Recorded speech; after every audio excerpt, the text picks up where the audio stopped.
Today on CCX News, concerns with group homes, what they are and why local cities can do little about them.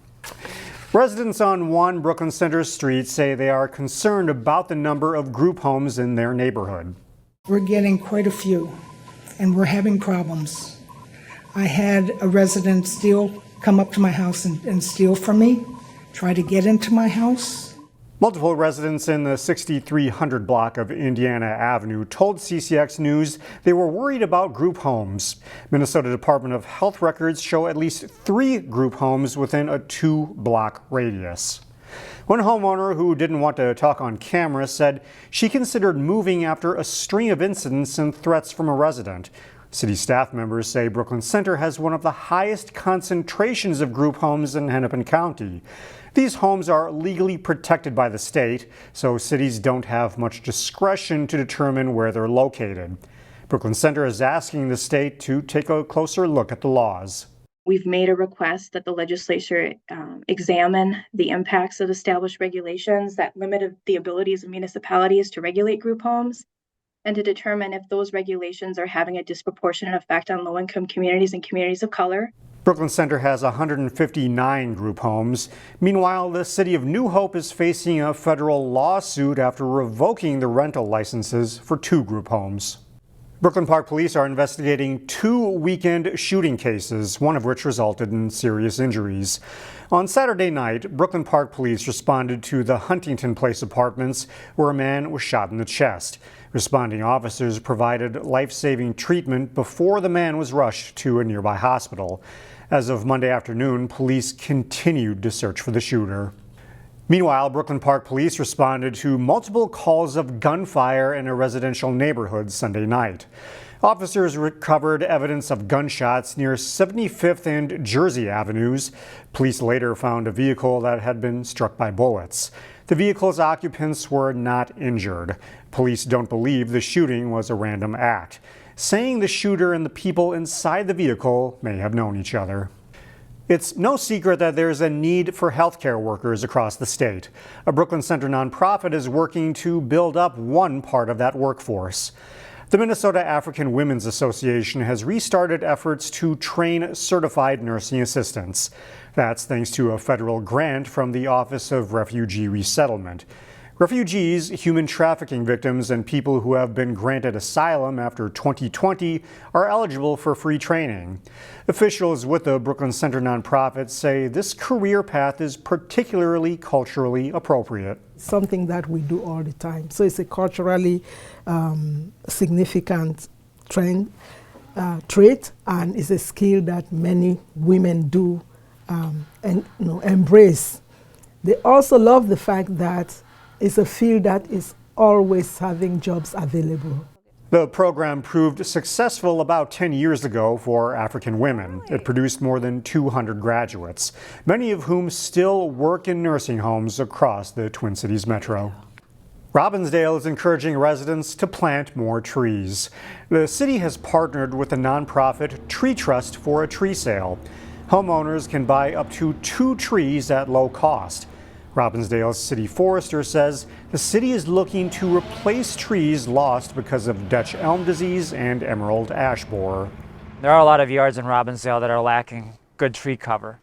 Not everyone wants trees, but most people do. And this program through Tree Trust allows us to let residents get trees at a local location, pick them up for a relatively affordable price, $40 per tree.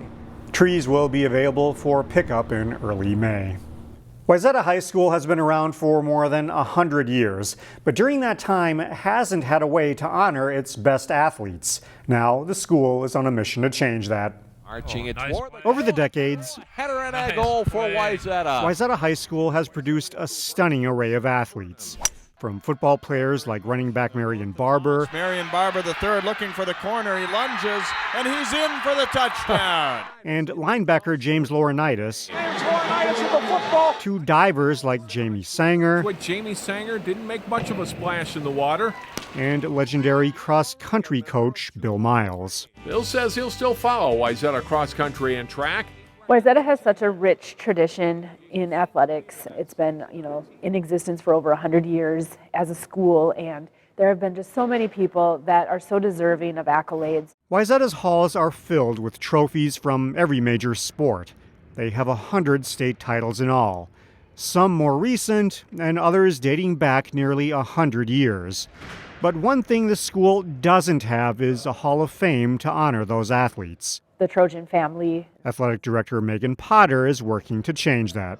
Your time spent in high school is so fun and so important that it's just a really good chance for us to honor those people that really truly deserve the accolades for all their hard work that they spent. Potter and other school officials are forming a committee to nominate the best of the best for Wayzata's inaugural Athletic Hall of Fame. Nominees have to have graduated at least 10 years ago and brought some of the highest accolades possible in their sport. We're really truly looking for someone who was not only an exemplary athlete here at Wayzata, but then also went on, to do really good things in college and then really good things out of college in the community, and is someone who has been a Trojan their whole life. The hope is that people from different generations will submit nominations. That way, there's accurate representation among the Hall of Fame class. The question for the big inaugural class is a little tricky because we don't want to put everyone in right away because we don't ever want to run out. So we really have to be mindful of who is accepted. The committee will have about 6 months to narrow things down. They plan to unveil the first class of 10 to a dozen former Wayzata athletes in the fall. Right now, we just need people to nominate. After the inaugural class, Wayzata hopes to introduce a new group of Hall of Famers every 3 years.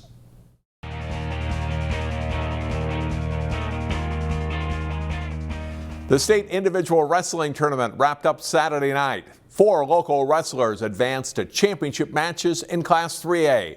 Jay Wilcox has the highlights. The final session of the state wrestling tournament for 2024 at Excel Center. Championship matches in Class 3A. At 121 pounds in blue, Wayzata's Luke Koenen holds a 1-point lead late on Lawson Eller of New Prague. Koenen gets the takedown and near fall in the final seconds to secure a 10-5 win for a state title, and he's pumped up about it. His teammate Logan Swenson shoots in on Michael Olson of Albert Lee in the 133-pound final. The match is tied 1-1 down the stretch of the third period at this point. It takes some time, but Swenson, who lost in overtime in the finals last season, knows it's his best chance to score, and he stays with it to eventually get the go-ahead takedown. Swenson hangs on for a gritty 3-2 win to secure his first title as a senior. Wayzata's hopes for a third championship fall just short. In overtime in the 160-pound final, and Charlie Pettit is taken down by Teray Dunn of Eden Prairie as Dunn pulls out a 3-1 win, and Pettit is second. Maple Grove's Ben Schultz in black in the 215-pound title match. He's up against a tough foe, though, as unbeaten and top-ranked Quinn Morgan of Mounds View beats Schultz 8-0. Jay Wilcox, CCX Sports. The high school boys swimming and diving meets took place over the weekend at the University of Minnesota. Chaz Moots has highlights from the Class AA finals.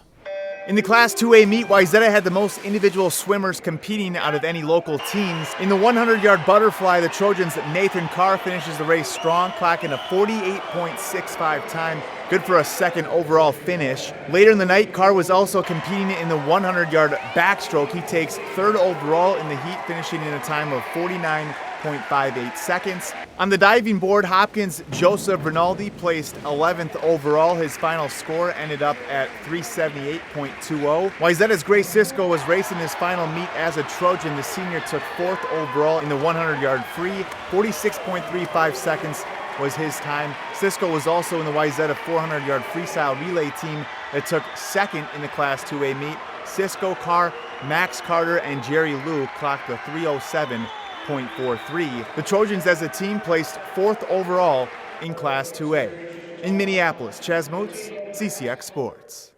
Breck Blake has built a dynasty in boys swimming for the better part of a decade now. The Bear Stangs were aiming for another state title Saturday. The Bear Stangs set the tone early, winning the first race of the day, the 200 medley relay, in a time of 1 minute 31.92 seconds. And the wins keep coming for Breck Blake. Junior Henry Webb, who set a Class A state record in the prelims of the 200-yard freestyle, wins in the finals in the time of 1 minute 37.31 seconds. His teammate Josiah March places second. 200-yard individual medley. It's Andrew Colgan swimming to the win. The Breck School senior takes gold with a winning time of 1 minute 51.72 seconds. Diving, and the Bear Stang's Colin Craig gets on the medal stand. The senior finishes in 5th place with a total score of 378.20 points. Back to swimming, and Josiah March in the 500 free. He defends his state championship in this race and sets a Class A state meet record with a winning time of 4 minutes 32.99 seconds. 100-yard breaststroke, and Colgan gets his second individual race championship of the day with his winning swim of 54.43 seconds. His teammate Caden Leow is second. Joe Sandhofer of Benilde St. Margaret's was 4th in the race. Breck Blake's Dominic Bolletary 5th. And Breck Blake finishes the meet with their 3rd relay title of the day, taking first in the 400 free. They win in 3 minutes 7.05 seconds. The team scores 327 points for the meet, 103 more than runner-up St. Thomas Academy, to bring home their 8th straight state championship. Find more prep sports games and highlights at ccxmedia.org and follow us on social media.